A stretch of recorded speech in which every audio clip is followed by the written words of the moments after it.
ဆက်ပြခဲကိုတန့်ရှင်းလုပ်နေတဲ့အချိန်မှာတော့ကျွန်မအပြင်မှာတန်ကာလေးနဲ့လုပ်လို့ရတယ်ပေါ့နော်အားလုံးပြီးသွားတဲ့အချိန်ကြလို့ရှိရင်ကျွန်မအဲကွန်ခံနဲ့ဝင်ပြီးတော့မှတိတ်ပါလေးပတ်မှာဖြစ်ပါတယ်ရှင်အဲ့တော့ဆက်ပြခဲလုပ်ပြီးပြီလားဆိုလို့ရှိရင်တော့ဒီလိုတန့်ရှင်းလေးလုပ်တာတော့ကြတော့အလုပ်ကိုအရန်လုပ်ချင်တဲ့သူပြီးတဲ့ခါကြလို့ရှိရင်အလုပ်ကဲတဲ့သူပေါ့လေအလုပ်ကဲတဲ့သူနောက်ပြီးလို့ရှိရင်စီးစက်တေချာတဲ့သူတန့်ရှင်းကိုတေချာလုပ်ချင်တဲ့သူနောက်ပြီးလို့ရှိရင်အလုပ်လုပ်တဲ့အပေါ်မှာစေတနာထားတဲ့သူအဲ့လိုလူတွေကတော့တန့်ရှင်းလေးတွေလည်းပြန်လုပ်မှာဖြစ်ပါတယ်နော်အမတို့ကဒီလိုမျိုးလိမ့်ပြီးတော့မိုဘာလိမ့်လောင်တာဖြစ်တဲ့အတွက်လေတချို့ခဲလေးတွေကတော့ရှန်တာပေါ့နော်ပြီးလို့ရှိရင်အမတို့ကကြတော့ဒီစက်ပြခဲကို100 gram ဆိုလို့ရှိရင်100 gram ထက်ကိုပိုအောင်လောင်တာပေါ့နော်ပိုအောင်လောင်တယ်လောင်ပြီးလို့ရှိရင်အမတို့ကဒီတန့်ရှင်းလေးကိုလိမ့်လုံးလိုက်တာမပြင်းဘူးပေါ့တကယ်လို့မိုးကိုအပြစ်မလောင်ဘူးဆိုလို့ရှိရင်တော့ဒီလိုတန့်ရှင်းလုံးဆရာမလိုပါဘူးနော်မိုးကိုအပြစ်မလောင်ဆိုရင်တန့်ရှင်းလုံးဆရာမလိုဘူးမိုးအပြစ်လောင်နေဆိုရင်တော့တန့်ရှင်းလုံးရပါတယ်ဘာကြောင့်လဲဆိုတော့အပေါ်လေးကိုနည်းနည်းရှန်တာဖြစ်တဲ့အတွက်လေနော်ဆိုတော့အမတို့ဒီမှာတန့်ရှင်းလေးလုပ်တယ်ပေါ့နော်ဒါပေမဲ့တချို့အခဲလေးတွေခါကြတော့ကွက်တိဖြစ်သွားပြီးတော့မှတန့်ရှင်းလုံးဆရာမလိုတာလေးတွေရှိတယ်ဒါလေးတွေဆိုရင်တန့်ရှင်းလုံးဆရာမလိုဘူးတချို့အခဲလေးတွေကကွက်တိကြတာပေါ့နော်ဒီဥစ္စာလေးတွေဆိုရင်တော့နည်းနည်းလေးပေါ့ဒါလေးတွေကြာနည်းနည်းလေးလှုပ်ဖို့လိုတယ်အဲ့ဒီလိုလေးပေါ့နော်အမတို့တန့်ရှင်းလှုပ်ဖို့လိုတဲ့အခဲရှိတယ်မလိုတဲ့အခဲရှိတယ်ပေါ့နော်ပြီးလို့ရှိရင်စက်ပြခဲတစ်ခုလှုပ်ပြီလားဆိုလို့ရှိရင်စက်ပြခဲမာဖို့ပြီးရင်အမြုပ်ထွက်ဖို့နော်အနှံ့လေးကတင်းတင်းလေးမှုေးဖို့အဓိကတော့ပထမဦးဆုံးအနေနဲ့ဆိုလို့ရှိရင်တော့လူတွေကဘာကိုအာယုံခံစားမိလဲဆိုတော့အနှံ့ကိုအရင်ဆုံးအာယုံခံစားမိတာပေါ့အဲ့တော့အမားတို့လိုမျိုးအနှံ့အရန်မှုေးတာမကြိတ်တဲ့သူတောင်မှစက်ပြခဲလေးမှုေးလေးတယ်ဆိုရင်တော့စိတ်ချမ်းသာတာပဲဒီနော်ညနာတက်တဲ့အချိန်မှာစက်ပြခဲလေးမှုေးလေးနဲ့တရားတော့စိတ်ချမ်းသာတယ်ပေါ့ကွယ်အဲ့တော့အဓိကတော့ပထမဦးဆုံးအနေနဲ့ဆိုလို့ရှိရင်လူတွေကစက်ပြခဲတစ်ခဲကိုတုံးပြီလားဆိုဘာကိုအရင်ကြည့်မလဲဆိုအနှံ့ကိုအရင်ကြည့်မယ်အနှံ့အရင်ကြည့်ပြီးတဲ့ခါကျတော့လို့ရှိရင်တုံးတဲ့အချိန်မှာစက်ပြခဲကိုအမြုပ်ထွက်သလားဆိုတာကိုခံစားမိမယ်အမြုပ်ထွက်တာခံစားပြီးပြီလားဆိုလို့ရှိရင်တော့သူတို့ကတုံးပြီးသွားပြီဆိုလို့ရှိရင်အဲ့လိုမျိုးပေါ့နော်စက်ပြခဲလေးကိုအမတို့ပေးတဲ့အမြုပ်အိတ်လေးနဲ့တေချာလေးအမဆိုရင်၄ပုံတစ်ပုံတုံးတယ်ကွယ်အဲ့တော့အဲ့ဒီလိုမျိုးလုပ်ပြီးတော့မှတုံးပြီးတဲ့ခါကျလို့ရှိရင်စက်ပြခဲလေးကိုရေလေးနဲ့ပြန်ပြီးတော့မှလောင်ပြီးလို့ရှိရင်အမြုပ်ကစီစီနဲ့မထားထားနဲ့ပေါ့အဲ့ပြီးလို့ရှိရင်အမတို့တန်ကြောင်းလေးမှချိတ်ထားမယ်ပေါ့ရေချိုးခန်းတနေရာမှာချိတ်ထားမယ်ပေါ့နော်အဲ့ဒီခါကျရင်ဘာဖြစ်လဲဆိုလို့ရှိရင်စက်ပြခဲကမာလား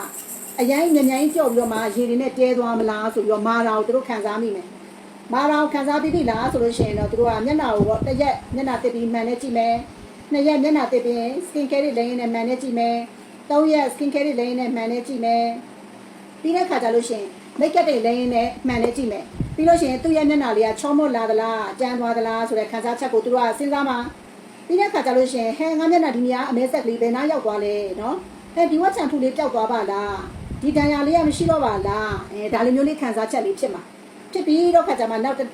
တဖြည်းဖြည်းနဲ့တစ်ပတ်နှစ်ပတ်တစ်လလောက်ကြာတဲ့ခါကြလို့ရှိရင်ငါသားလေးကြည်လာသလိုပဲဝင်လာသလိုပဲเนาะအဲ့ဒီလိုမျိုးလေးဖြစ်လာမှာသိလားเนาะဆိုတော့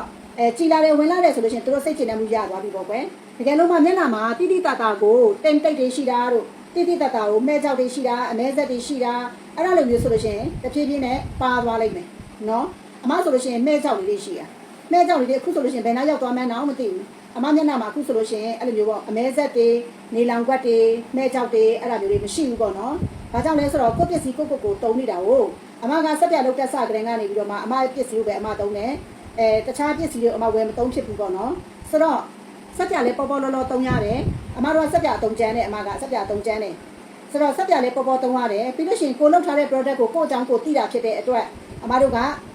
လူတိုးပို့ရှော်လုပ်လို့ရတယ်။ဆိုတော့ပြီးတဲ့ခါကျရင်အမတို့နေပူတွေထဲသွားမယ်ပေါ့နော်နေပူတွေထဲသွားတယ်ကိုယ့်ရဲ့အသားတွေကတဖြည်းဖြည်းညစ်လာတယ်မဲလာတယ်ဆိုတော့အမဆိုလို့ရှိရင်ပြီးခဲ့တဲ့ဟိုကတော့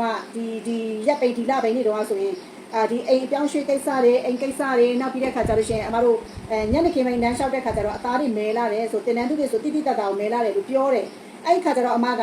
အဲ့တလောတော့အမပြောပြပါသေးတယ်အဲ့တလောတော့အမရေချိုးဆက်ပြတွေကုန်နေတဲ့ခါကျတော့ဆက်ပြခဲတွေကုန်နေတော့တီးတိုင်းရတော့မလုပ်ဖြစ်ဘူးပေါ့ကွာတိလားတင်တန်းပေးတဲ့ဥစ္စာကိုကိုတဲ့ဟာလေးတွေကိုအမတို့ကတုံးတာဖြစ်တဲ့အတွက်တီးတိုင်းမလုပ်ဖြစ်ဘူးပေါ့အဲ့တော့အဲ့ဒီတင်တန်းတွေပြန်လာတဲ့ခါကျတော့တကယ်တော့တင်တန်းတက်လာတဲ့ရေချိုးဆက်ပြတွေကအမစီမှာပုံကြီးနဲ့ရှိတယ်ဟိုဘယ်လိုပြောမလဲအထုပ်လေးတွေပေါ့ဘာကြောင့်လဲဆိုတင်တန်းသားတွေကိုအမအများကြီးတင်ပြတာဟုတ်အဲ့တော့တမျိုးလေးဟိုအများကြီးမဟုတ်ပဲねအထုပ်လေးတွေဖြစ်နေအဲ့တော့တွေကိုလည်းတန့်ရှင်းရေးမလုပ်အားသေးတာပေါ့နော်နောက်နေ့ကျရင်တန့်ရှင်းရေးလုပ်တဲ့ဗီဒီယိုလေးတစ်ချက်ပြအောင်မယ်ဆိုတော့အဲ့လိုမလုပ်အားသေးတာပေါ့မလုပ်အားသေးတဲ့ခါကျတော့ကိုယ့်ရေချိုးဆက်ပြနဲ့ကိုမချိုးရအောင်ဖြစ်နေတာပေါ့ကွယ်အဲ့တော့အခုကကျတော့ကိုယ့်ရေချိုးဆက်ပြနဲ့ကိုပြန်ချိုးတယ်အဲ့တော့အဲ့ဒီအသားဆရာမအသားမဲသွားတယ်လို့ဆိုပြောတဲ့တယောက်ကိုနောက်တစ်လားလောက်နေနှစ်လားလောက်နေလို့တင်တန်းပွဲကြလို့ရှိရင်ဒါကြည့်အောင်လို့ခေါ်ရမှာပေါ့နော်ခေါ်ကြည့်ခင်ရမှာပေါ့နော်ဘာကြောင့်လဲဆိုတော့ကိုကြတအားမသိတာဘူးလေသူများဘေးလူအမြင်ကြတော့သိတာတာဘူးနော်ဆိုတော့ဒီအခုလာမယ့်20ရက်နေ့ကျရင်တင်တန်းသားလေးလည်းအမကိုတစ်ချက်ကြည့်ထားပေးပါအောင်ဘာကြောင့်လဲဆိုတော့ အဲ့ဒီအသားရည်ကိုမှတ်ထားပြီးတော့နောက်ပွဲလေးကြာလို့ရှိရင်လည်းအမတို့ကလူနေနေတယ်လို့ free ခေါ်ပြီးတယ်လူများရင်များတယ်လို့တင်တဲ့အဟောင်းသားတွေကပြန်လာတက်ချင်တယ်ဆိုလို့ရှိရင်တသိန်းခွဲသွင်းပြီးတော့တက်လို့ရတာဘူးနော်အဲ့လိုမျိုးပြန်လာတွေ့တဲ့အချိန်ကြာလို့ရှိရင်တတိထားမိအောင်လို့လေနော်ဆိုတော့အခုကတော့ကိုယ့်ရေချိုးဆက်ပြကိုယ်ဆက်ပြခဲအဲ့ဒါတွေနဲ့တုံးနေပါလေရှင်အဲ့တော့အမတို့ကကိုယ်ခန္ဓာကိုယ်အတွက်ဆိုလို့ရှိရင်တိုးပို့ချော်လေးတွေလုပ်လို့ရတာပေါ့နော်မျက်နှာမှာကတော့သူတတ်မှတ်ထားတဲ့အတိမ်တထီပဲတုံးလို့ရတယ်ခန္ဓာကိုယ်ရေချိုးဆက်ပြတွေအတွက်ဆိုလို့ရှိရင်လည်းသူတတ်မှတ်ထားတဲ့အတိမ်တတွေထိတုံးလို့ရတယ်မျက်နှာနဲ့ခန္ဓာကိုယ်ရဲ့အသားရည်တွေကခံနိုင်မှုအားချင်းမတူဘူးအဲ့တော့ခံနိုင်မှုအားချင်းမတူတာဖြစ်တဲ့အတွက်အမတို့ကနေပြီးတော့မှမျက်နှာဆိုလို့ရှိရင်မျက်နှာတွေလေပြီးနေပို့ပြီးတော့မှသတိထားရတာဖြစ်ပါတယ်နော်ဆိုတော့အဲ့ဒီလိုလေးပါဆက်ပြခဲလေးတွေလှနေရောကိုလုံးကိုကြိတ်ဒီဥစ္စာကိုဒီတိန်ထားတာမဟုတ်ဘူးနော်အမတို့အခုအမဗီဒီယိုရိုက်ရင်လည်းတန့်ရှင်းလုပ်နေဗီဒီယိုရိုက်တာမို့လို့အမမသိမ်းသေးတာပြီးလို့ရှိရင်ဒီလိုဆက်ပြခဲလေးကိုဒီလိုတန့်ရှင်းလုပ်တယ်ဆိုရင်တော့မှကလေးခင်းလေးသိတာကလေးခင်းလေးလေးသိရမလားအဖြူရောင်ပိတ်ပါလေးတွေလေအဲ့ဒီပိတ်ပါလေးကိုဆက်ပြခဲလုပ်ဖို့အတွက်ကိုတီးတန့်ထားအမရဲ့ဒီဘက်ဘေးမှာရှိတဲ့ပုံထားတာအခုလေးတွေဒါကိုလှန်ပြီးတော့မှလုပ်နေတာမို့လို့ဆိုတော့အဲ့ဒီပိတ်ပါလေးတွေကိုအဲ့ဒီအပိတ်ပါလေးတွေကိုတက်ထားဒီတခဲအလုပ်ဆရာမလို့တက်ထားပြီးတဲ့ခါကျလို့ရှိရင်အမတို့ဒီစက်ပြခဲလေးကိုမိုးထဲကနေထုတ်တဲ့ခါကျရင်ပိတ်ပါခင်းပိတ်ပါပေါ်မှာဒီစက်ပြခဲလေးတွေထားပြီးလို့ရှိရင်အပေါ်ကနေပြန်ပြီးတော့အဲ့ဒီပိတ်ပါနဲ့ပြန်အုပ်တိလာကလေးဆောင်ချုပ်တယ်လို့လေဆောင်ချုပ်တယ်လို့ပြန်အုပ်ပြီးတဲ့ခါကျလို့ရှိရင်အပေါ်ကနေပြီးတော့မှအဲ့လိုအလင်းပိတ်တဲ့ဥစ္စာနဲ့အုပ်ထားတကယ်လို့ကိုကမိုးထဲကထုတ်ပြီးအခုအမလို့ပေါ့နော်အမဒီနေ့မနေ့မှမိုးထဲကနေထုတ်ပြီးတော့မှခုနကလေဗီဒီယိုလေးနဲ့မိုးထဲကနေထုတ်လိုက်တယ်ထုတ်ပြီးတော့မှအမတခြားလုပ်တွေရှိသေးတာဖြစ်တဲ့အတွက်တခြားလုပ်တွေကိုအမလုပ်နေတယ်လုပ်နေပြီးတော့မှဒီဥစ္စာကိုပြန်လာပြီးတော့လုပ်တာပေါ့နော်ဆိုတော့အဲ့ဒီအမဒီဥစ္စာလေးကိုမိုးထဲကနေထုတ်ပြီးတော့ခါကျတော့အမအဲ့ပိတ်ပါလေးနဲ့ခင်းပြီးတော့မှချပြီးတော့မှပိတ်ပါလေးနဲ့ပြန်အုပ်ပြီးလို့ရှိရင်အမအဲ့လိုလုပ်ခဲ့တာအခုဒါတန့်ရှင်းလုပ်နေတဲ့ဗီဒီယိုလေးရိုက်လေးပါအောင်မယ်ဆိုပြီးတော့မှဒီလိုချွတ်လုပ်နေတာပေါ့နော်ဆိုတော့ပိတ်ပါလေးနဲ့ပြန်အုပ်ထားအခုလည်းအမတန့်ရှင်းလုပ်ပြီးဆိုလို့ရှိရင်ပိတ်ပါလေးနဲ့အုပ်ပြီးတော့မှတခဲချင်းစီယူပြီးတော့မှအမကတိတ်ပါတတ်မှာတခဲချင်းစီထုတ်ပြီးတော့တိတ်ပါတတ်မှာဘာကြောင့်လဲဆိုတော့အယောင်လေးတွေအနှံ့လေးတွေလွှင့်ထွက်မသွားအောင်လို့အနှံ့လေးတွေဆိုလည်းထိန်းထားပြီးသားလေးဖြစ်အောင်လို့နော်တကယ်လို့မှကိုကနေစက်ပြခဲကိုတုပ်ပြီးသွားပြီမိုးထဲကနေမထုတ်အားသေးဘူးတန့်ရှင်းတွေမလုပ်အားသေးဘူးဆိုရင်မထုတ်သေးနဲ့မိုးထဲကနေမထုတ်သေးနဲ့မိုးထဲကမထုတ်ဖ ೇನೆ သူဘာလုပ်ရမလဲဆိုအဲ့မိုးတွေကိုတစ်ခုနဲ့တစ်ခုမျက်နှာချင်းစိတ်လေးတွေလှုပ်လိုက်ဒါလေးကတန့်ရှင်းလုပ်ကြမလို့မိုးလေးတွေကိုမျက်နှာချင်းစိတ်လေးတွေပိတ်ထပ်လိုက်ထပ်ပြီးလို့ရှိရင်အမတို့ဟိုစက်ကူချက်လေးပေါ့နော်စက်ကူချက်ဂျက်ပါတစ်ခုလေးကိုထည့်ပြီးလို့ရှိရင်အမတို့လုံးညောင်ပိတ်ပြီးလို့ရှိရင်အေးပြီးတော့6တွေ့တဲ့နေရာမှာထားဘယ်နည်းရထားနော်ဘယ်နည်းရထားအေးပြီးတော့6တွေ့တဲ့နေရာကိုထားအခုဒါကတော့အမဘေးလေးတွေပဲမတက်နိုင်နဲ့ဘာလို့ဒီအပေါ်ရန်တွေကိုပါချစ်ထုတ်လိုက်တယ်ဆိုတော့အမတို့ပထမဦးဆုံးအခဲလေးတွေကအမြုပ်ပုံများတယ်အဲ့တော့အမြုပ်ပုံများတဲ့ခါကျတော့အပေါ်မှာအမြုပ်အဖြူလေးတွေကြံနေတတ်တယ်မလှဘူးပေါ့နော်အဲ့ဒါကြောင့်မို့အမကဒီအပေါ်အမြုပ်ကလေးတွေကိုပါဖယ်ပေးလိုက်တာပေါ့ဒါလေးဆိုလည်းတန့်ရှင်းလုပ်စရာမလိုဘူးဒါပေမဲ့ဘေးလေးနည်းနည်းလေးထွက်နေတာလေးတွေတိတ်ပါပဲ့မှာဆိုလို့လုပ်လိုက်တာအဲ့တော့ဒီလိုမျိုးကြတော့သူကဟိုအမြုပ်တွေမခဲနေဘူးအဲ့တော့ဒီလေးသူ့ရဲ့ရွှေရောင်တိန်းလာတယ်ခုနကတခဲကကြတော့အပေါ်ရံမှာဒီလိုမျိုးအဖြူရောင်လေးတွေဖြစ်နေအဲ့ဒီဥစ္စာလေးတွေကိုအမကနေပြီးတော့မှဒီလိုလေးတွေဖြစ်နေတဲ့ဥစ္စာလေးတွေကိုအမကနေပြီးတော့မှဖယ်လိုက်တာပေါ့နော်ဆိုတော့ဒါလေးကတန့်ရှင်းလုပ်လို့ပြီးသွားပြီဆိုတော့ခါကျလက်အိတ်ချွတ်မယ်ပြီးတဲ့ခါကျလို့ရှိရင်တိတ်ပါနဲ့ပြန်အုပ်ထားမယ်ပိတ်ပါနဲ့ပြန်အုပ်ထားမယ်ပြီးတော့မှတိတ်ပါပတ်မယ်ပေါ့ကွယ်မြင်ရလားမသိဘူးအမမျက်မှန်ချွတ်ထားတော့မမြင်ရဘူးဖြစ်နေမြင်ရတယ်နော်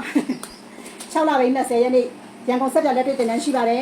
နော်အဲ့ဒီမှာလည်းအမတို့ရုပ်စာကိုထည့်တင်တော့မှဖြစ်ပါတယ်အခုအမညနေခင်းလမ်းလျှောက်သွားမယ်အတွက်အစင်သင့်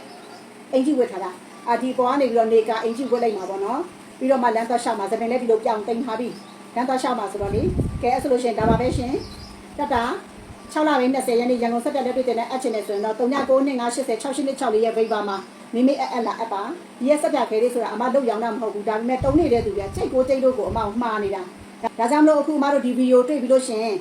10ခဲလောက်အခဲ20လောက်လို့လာတောင်းဝဲလို့မရပါဘူးရှင်10ခဲအခဲ20နဲ့လည်းအမရောင်းဖို့အတွက်အလုပ်ရှုပ်မခံနိုင်လို့ပါရှင်တစ်ခဲ2ခဲဆိုရင်တော့မပြောတော့နဲ့ရှင်ဒါအခဲ100ကျော်တာမို့လို့ပေါ့နော်အနည်းဆုံးအခဲ100ကနေစပြီးတော့မှဆိုရင်တော့ဒီဇိုင်းဖြစ်ဖြစ်ဘတ်ဂျက်ဖြစ်ဖြစ်လုပ်ပေးပါမယ်နော်ဆိုတော့တတာ